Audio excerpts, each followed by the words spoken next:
back from Brazil. I spent about a week in Brazil with the team, Randy Clark's ministry, Global Awakening.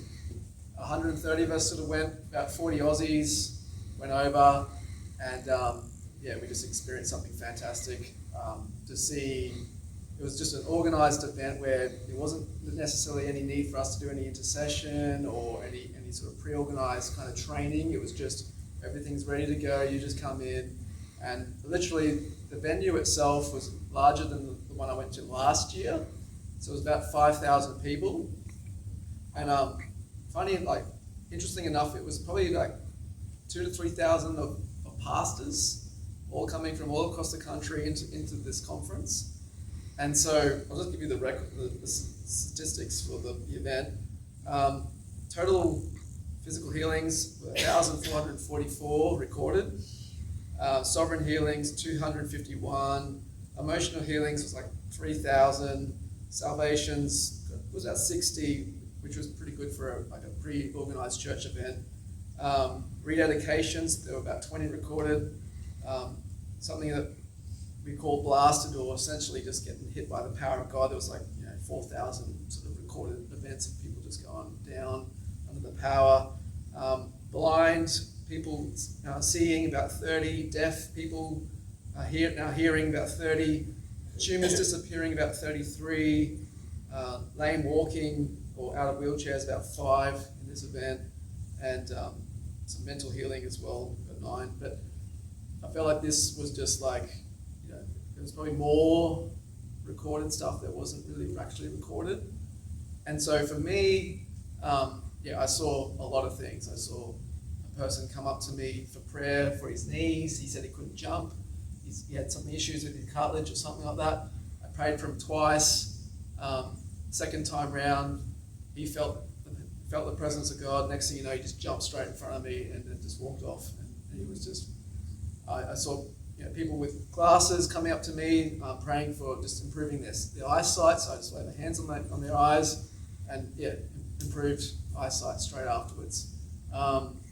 Other things you get all sorts of things. You get pains, other reported issues around kidneys, intestines, things like that.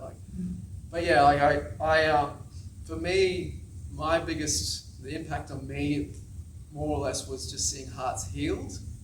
God is really moving in healing hearts at the moment, and the way I sense it's like our hunger is dependent on our ability to sort of have an open heart towards the Lord. So if our hearts aren't healed or they're feeling wounded, generally it affects our hunger, spiritual hunger to seek things of God.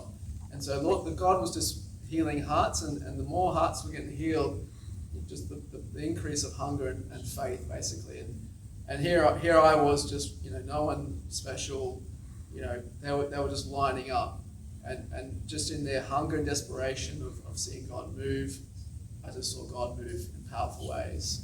And so, I think for me, bringing what I saw in Brazil back to Australia is just getting to a place of hungriness and being okay with being desperate, and not just the desperate side of it, but just, I think Randy Clark sort of speaks well of essentially our experiences can sometimes affirm what we expect and what we believe God can do.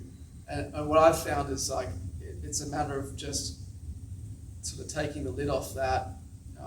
Randy sort of talks about just using the Bible as the standard, but essentially, not being limited in our Christian walk by what we've experienced here in Australia, what we see here in Australia, because from my point of view, there's so much more for here in Australia, and it's just essentially starting to get hungry again for it, and also going for it, and I feel like the Lord has been more sovereign in the sense of that He's actually meeting people in their hunger and need at the moment, and He's wanting to do something. He's desperate to do something, and I just feel like it. Just to encourage everyone, don't limit God out of what you're seeing, or even what you see on TV or on YouTube.